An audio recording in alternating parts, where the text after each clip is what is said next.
Hi, thank you so much for joining me today. How are you doing? Hi, it's nice to meet you, Elle. I am well, thank you. It's a Monday morning, so I'm just feeling invigorated and excited about the week to come. How are you? Yeah, I'm good, thanks. I love that perspective. Yeah, also feeling it this week, feeling the excitement. I think this time of year is always so, I think, busy but nice. Yes, it is. It is just on the cusp of the holidays. Yeah, I know. Already starting to feel the excitement. Well, yeah, like I said, thank you for joining me. So for those that are watching, Karen's joining me today to discuss the new series from the Brain Quest team, which is the My First Brain Quest. I've got a couple of the books here, Yeah.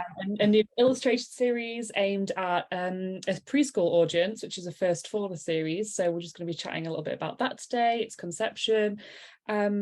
Yeah, and just all things brain quest. So Karen, would you like to just give yourself a little introduction, tell people who you are? That would be great. Sure. All right. My name is Karen Edwards, and I'm the Editorial Director of Educational Resources at Workman Publishing. I head a team of five who focus on creating supplemental resources for the educational experience that children will have from preschool through high school, and now with the My First Brain Quest series from birth through high school. My team writes and edits, and we liaise with subject matter experts. We work with a fantastic design department and Yeah. managing ed department and marketing department, all to work together to bring these books to life and into the hands of kids and to show them the joy of learning. Oh, that's wonderful. I mean, just as the first hand review, I have a 2-year-old and we've been working through the My First Brain Quest series, and I have to say I have a very positive review from my very lively Excellent. I love it. I love it. Our target audience. yeah, target audience reach. Yeah, so I understand that next year is actually the 30th anniversary of Brain Quest. So I'd kind of love to hear how the My First Brain Quest series ties into your plans to celebrate, I guess. Sure. Well, next year, as you said, is our 30th anniversary, BrainQuest's 30th anniversary, and it will be the year of BrainQuest. So it's going to be a year-long celebration of the history, the tradition of BrainQuest, the refreshing of BrainQuest, where we're going into the future. And basically, about the celebration of learning and how we connect with students and their parents and partner with them to share in that celebration of learning. My first Brain Quest actually kicks off the year of Brain Quest. It's our first release, and these books will be available at the beginning of January.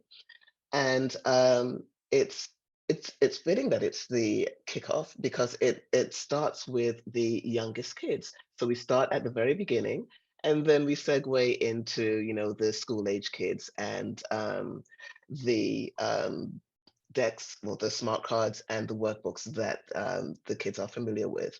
It's also the foundation. It sets the foundation for learning and for the joy of learning for kids. So it's also fitting that we start the year off at the very beginning and then progress into the more complex subjects. Yeah, I love that concept. So, was the anniversary kind of the main inspiration for doing a new series from birth, or was there other ideas at play? There were other ideas at play. The anniversary presented itself as the ideal launching point for this series, but Breakfast is such a huge success and had such an impact on children from pre-K through seventh grade Yeah. that we wanted to take that success and apply it to the very first learning opportunities. So one of the tenets of BrainQuest is that it's fun to be smart, that learning is fun. But learning doesn't begin in preschool. Learning starts from the moment you are aware of your surroundings. And that's basically from birth. So what we want to do is set that foundation for the joy of learning so that by the time children start school, it's already embedded in them. They're already familiar with a question and answer format. They're familiar with the pre-math and pre-literacy skills that they need to become successful learners. And they're also familiar with the shared reading experience and the talking about science and talking about math-based things without the math label, surrounding it, or reading or pre-phonics skills without that label attached to it. So they're already going into school with that foundation set, and that was our driving force in creating My First Brain Quest. It's bringing that joy down um, to our youngest learners. Yeah, the way you just described it, then it's so true. Like going through the series, I think it just makes learning so much more accessible. I think especially in that younger Absolutely. audience, even as like new parents, it can be so Hmm. intimidating to be thinking about all of these skills that you have to help your child develop, but don't necessarily understand them yourselves. So having Yes. the books have been a fantastic tool, I think, and I think will provide a fantastic tool for parents of, yeah, really little ones. But yeah, I'd love to hear about how the series came to be from concept to as it exists now and as it will be published in January. Sure. Um, when we thought about BrainQuest as a line, we wanted to figure out a way that we could enhance the BrainQuest brand and who figure out the holes and address those holes. How could we bond with our learners and with their caregivers? Another tenet of BrainQuest is that we are supportive of not just the child's educational journey, but of the caregiver who is accompanying that child. So it's how do we do that? And one of the um, audiences that we realized that we weren't serving was that preschool audience, very early learning audience. So that's from 0 plus. And we're all aware of the importance of reading to your child from the youngest age and of interacting with them, not just for the bonding experience, which is critical, but also for the language acquisition and for the development of critical thinking and pre-math skills and literacy skills, which we don't usually associate with, say, a 6-month-old. But all of that is kind of going on below the surface as the child is acquiring language and acquiring words. So it's how do we bring that to the caregiver, make it accessible to the child, and also not intimidating for the parent. And of course, concept war books, which have been a mainstay in children's publishing, is an obvious choice. So the question is, how do we make it different? How do we make it BrainQuest? And it's the supporting of the parents. Is that question and answer that's a trademark of the BrainQuest brand that kind of sets our books apart. One of the things that you mentioned was the intimidation that many new parents feel when they're reading to their children. It's like, okay, so you've read the words on the page. Where do I go from there? How do I talk about the experience that we're having? And these questions are a starting point for that. So each page in each of the My First Brain Quest board books focuses on a pre-math or pre-literacy question, or basically it could even be a fun question like, can you sing like a bird? Anything to interact with the child and to focus on what's going on the page and to help the child acquire um, vocabulary and to be able to interact with the parent in a shared experience. Dialogic reading is crucial for pre-literacy skills for children to build their vocabulary. And that's basically when a child and a parent read together and just talk about what's on the page. And we provide the foundation for that with the My First Brain Quest board books. I Yeah, hope I answered your question. I realize I've been talking for a while. yeah, I maybe a little off, but yeah, all very Yeah. interesting. So Okay. yeah, thank you so much. And I have to say, talking about like that foundation of building those skills, I think along with the intimidation of not really knowing where to start is the pressure that your children should hit certain milestones. So as a Hmm. caregiver, that you're responsible for, they have to be, I don't know, they have to be doing this by this age. And I think what I loved about the books, if I think of a specific example, like the numbers one, it was the way that it offers lots of different ways to recognize numbers. So it's not just saying here are five cats. It's saying here's 5 cats. Here's how you represent 5 on your hand. Yes. Here's Yes. 5 different counters. And I just loved the multifaceted approach of no matter where your child is in terms of milestone development, they can relate to something in the book. But yeah, Absolutely. this idea that with pre-literacy skills, as I said, my child is only 2, so is not a reader. Completely true. Of course, my child is not reading at 2, but can shift through a book and relay the story. So already they're associating the pictures and the mechanisms in the books with what the story is, and it's just by that repetition and engagement. And yeah, my first Brain Quest books are fantastic for that. Yeah, one thing we particularly love is the illustrations. So I would love to hear a little more about your design team and how they developed. We have a fantastic design team, and one of the important discussions that we had was who would we have design these books? Would it be one designer or multiple designers? And each concept has its own strengths and it has its own focus. Even the design of the book for each concept is slightly different. What we didn't want these books to feel as though they had that they were cookie cutter, that they all looked the same. They have basic foundational design similarities, but each one is tweaked in a way that supports their specific concept. So as you mentioned, with the counting the one, two, threes book, the design there, we have a rhyme, which helps children remember the numbers. We ask specific questions, which adheres to our question and answer format, but there's also the representation of the numbers. So there are the counters and there are the hands, the numbers represented by fingers. So no matter what the learning level or the age of the child, they can find some takeaway from the design of the book. The illustrators are different as well. Each illustrator speaks to the strength of the book. So you'll find that the illustrator for our Shapes book has a very definitive feel because we're talking about shape attributes. So we have to be clear about what the sides are, where the angles are, and about how the shapes are put together to compose a more complex shape, a more fun shape, like the squares used for the robot. An illustrator needed to have a specific style for that, whereas the illustrator for colors had a very whimsical feel. The colors were rich and vibrant. And so you realize that each concept has an illustrator paired to it that really brings that concept to the forefront. So it's not just the design, it's also the feel of and the style of the illustrator that helps to move the concept forward. And each book has its own specific feel.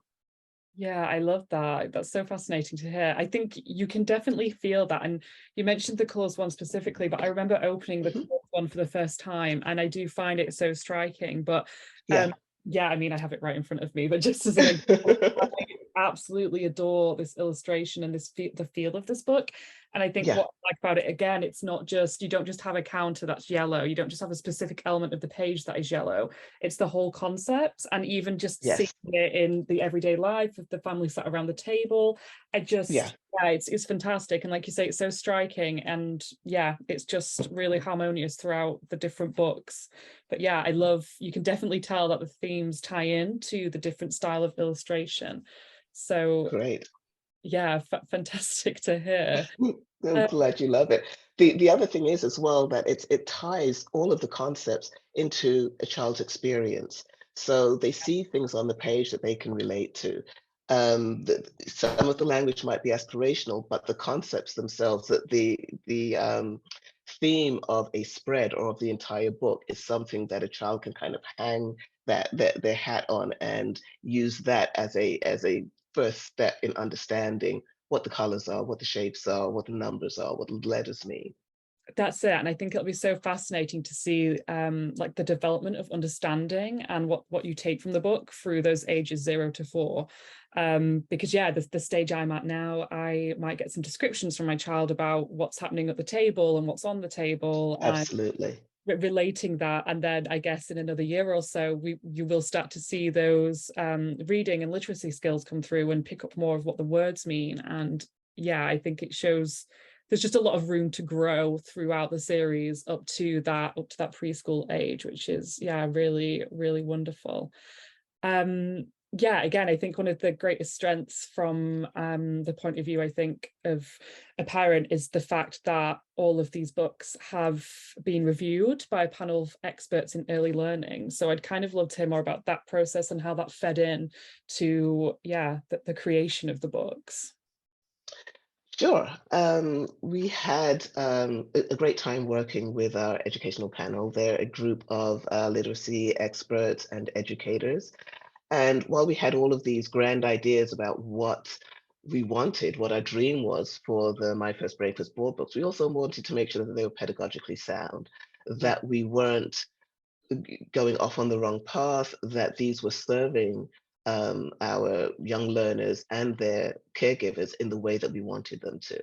So the panel signed off on the concepts that we selected, the approach that we used, even the artwork. Was it clear enough? We wanted to make sure there was no ambiguity, that the questions that we asked were uh, at a level that a child can understand, um, that the additional information, like the alternate color names in the color book, for instance, and Yeah. the other representations for numbers as well, was that something that would be helpful for the child, or would that just distract from the core intent of the book?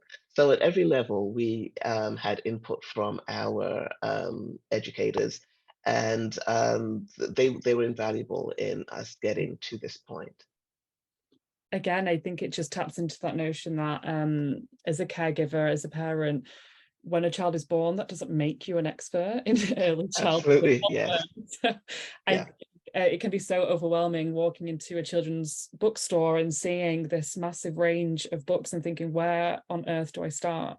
So Yeah. having a series that's like an essential series that you know it has been reviewed and has been, I guess, given the tick by childhood experts, Hmm. it's Yeah. again just so reassuring. You just know that you're on the right track. Yeah, I guess I'd love to tap into a little more information about the Science Around Us book in particular. But yeah, I understand that there's some STEM and STEAM initiatives surrounding the book. So yeah, I guess I'd like to hear more about why it's a little different to what else we might find on the market for young science readers, I guess. Sure. Well, this science around us is basically about that science that lives in the world around us. Science isn't a strange foreign concept that kids are suddenly dropped into a third grade. Yeah. Science is part of our everyday lives, and we wanted to impart that at the most basic level to children, so that they know that when they get to learn in science as as a subject, or they get to biology, or chemistry or physics, it's not something strange or intimidating. It's something that they know occurs around them on a daily basis. So one way to do that is to introduce them to science in their home and in the environment, so they know, science happens in the kitchen. Physics happens in the playground. Something is up, something is down, something spins, something moves in a specific way. And that's bringing science down to the child's level. So while we're not really focusing on the scientific terms and leaning into them with to the degree that some of the other board books do, we're introducing them in a more organic way, in a way that a child um, is aware of. And then we can take that initial step and we can build on that and then talk about specific movements. Science at the beach. I mean, the water comes in, the water goes out. There's a scene where we have um, the wind blowing the sailboats, and the parent putting sunscreen on the child's back. All of that is a part of science in some way or other. We have science. We have a scene that's depicted on the cover where it's science out in space. And that shows that science can go from your kitchen through space. It's everywhere. And in all of the settings, we can relate to it in some way or another.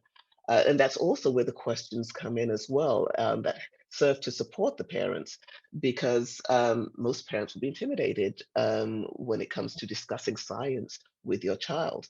But if you have a set of questions that brings it down to their level, that asks them about the wind and the sun and what do they see that's going on the page, and how are things moving, how are things looking, how are things changing, um, then that's the kind of discussion that you can have with a 2-year-old or 3-year-old or 4-year-old about science, as opposed to talking about the actual scientific terms, which while interesting and might serve as just a subtle way of getting the vocabulary into them, it's not something that they can relate to, that they can um, you know She's that not. they can connect to in a personal way. Yeah, I love that. I remember when I first opened the book and I started reading it, I think you have this conception, especially as someone who's been out of formal education for a long time, that science is photosynthesis and it's Bunsen burners. Exactly. And when Yeah. I opened the book and I saw the scene in the kitchen, I was like, of course, this is science. And I Yeah. think, as you said, you have this grandiose idea of how on earth can you talk to a 3-year-old about science? But yeah, I absolutely love it. I love the way that it just, like you say, it's just become so much more tangible and Mhm. relatable from the point of view of a young child, rather than having to get into any complex scientific ideas, but also lays the foundation for that later on. Absolutely. And it's fun. And Yeah. that underscores everything we do for not just my first brain quest, but for the brain quest line, that learning is fun and learning goes on around you. It can happen at any time in any setting. Yeah. No, I love that. Um, so yeah, just a couple more general questions if that's okay. But Sure. I'd I'd love to know any tips from you. Like what advice would you give to a parent or to a caregiver who is working with children of this age range? Like what kind of tips would you give to them about reading and engaging with books, etc.? Make reading fun, make reading a habit, let children see you read, but most of all, make it a shared experience and read a wide variety of books to children, with children. Have them talk about what they see on the page, ask questions, and have children interact with books on their own as well. Have them develop a love for the feel of the book, for the turning of the page.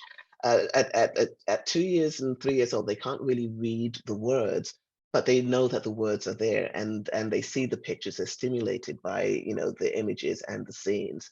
But most of all, just make it a quiet time make it a habit. So you have a quiet time set aside for reading and for bonding and for, incorporating new words into your vocabulary and for learning about each other as well as learning about, the subject matter that you're reading. It is. I think it's such an intimate experience with children. It And is. I find it's a great tool for even, as you said, like a quiet time. When Hmm. I notice that we're getting a lot of big emotions, which is also Yeah. very typical of preschool children, it's so Yeah. fantastic because they can just say, right, that's it. Remove them from that environment, sit down, pick up a book, and Hmm. suddenly 10, 15 minutes later, it's like an entirely different mood. Yeah. Yeah, the ability to sit down and share that book, and it really does create such a nice environment. But yeah, I love the advice about just letting them be around books as well and Absolutely. seeing Yeah. you read. I yeah, one of my favorite things to do is let my toddle in here and choose any book off of my shelf, often wildly inappropriate, but watching them sit down and try to read an adult book and tell me how many words are in there Yeah. is it's so fascinating. But yeah, I think it's yeah, great advice for building a healthy relationship with reading. Um, Yeah. also the Children will learn to love, I'm sorry, children will learn to love reading when they see how much you value books. yeah, absolutely. Um, yes, I was gonna. This is might be a hard one for you, but I wanted to know if you had a favorite book from my brain. Is it one that you just hold a special feeling for, or that you enjoyed working on the most? Well, they're all fabulous books, and it's hard, really difficult to Shit, choose I'm so one. sorry. But I think if I had to, if I were absolutely forced to, because Elle Foster said, pick a Yeah. favorite book, So sorry. I would pick Science Around Us, and that's because it makes a complex subject accessible. All of them do, but science is particularly complex, especially for parents who want to introduce it to their child at the earliest age. And I think it just makes it accessible, it makes it fun, it just demystifies science. And I'm hoping really sets a fun, firm foundation for when we start to delve deeper into, the scientific concepts. Yeah, 100%. I have a special fondness to that book as well, and I think it Uh-huh. be so we will actually be doing a read along with 50 other parents or caregivers and children of Love it. all series in January, which we're very excited about. But I think, yeah, the science one in particular, we have some fantastic ideas of how to engage with simple science at home. And yeah, it really is just so different to anything else that I've picked up or read for this age group. So yeah, all very exciting. So I'm not surprised, I think. So, but I'm glad you love it yeah. too. Yeah, I guess I am probably the audience of the book. Would love to know if the team plans any more content for, yeah, I guess the age range from birth up. Yes, absolutely. We definitely plan to expand My First Brain Quest, and not just with board books, with other titles as well. But there are additional board books in the pipe works. So we have right now we're working on another first words book and two more skills books. And the skills books are the smaller books, the ABCs one to threes, Yeah. shapes and colors. We're currently working on opposites and on feelings. So it's hugely important as well that we provide a vocabulary for kids that deals with social and emotional learning and their feelings and just connecting with other people in their communities. And our other first words books is a community helpers book. So again, we're keeping the language in the community, but bringing it out of the home, which is a first words book, Yeah. um, first words around the home book, and into the community that surrounds the home. So we talk about the people who help us, how they help us, and where they work. Oh, that's absolutely fantastic. That sounds great. I think what I'm hearing is now is the perfect time to jump on the series. So Yes, it is. any parents, caregivers, aunties, uncles, anybody who is Yes, yeah, looking for gifts, it sounds like these are definitely prime and the collection to have. I think even just from a pure aesthetic point of view, which I know I won't be alone in saying, having the stack all matching on your shelf, I can tell you now is very yes. satisfying. So great to hear. Yes, it is. Um, It's a beautiful library to have. it really is. Yeah, I think that's it from me. But thank you so much for your time today. This has been super Thank you, interesting. And Well. yeah, as you can tell, I'm very excited about this series, and I think a lot of our community will be too. So yeah, your words have been appreciated. Thank you so much, Elle. I love that you love our books, and there are more to come. So we're really excited to be able to contribute in this way to kids and to their families. Amazing. Thank you so much, and I hope you enjoy the rest of your day. You too. Have a great day.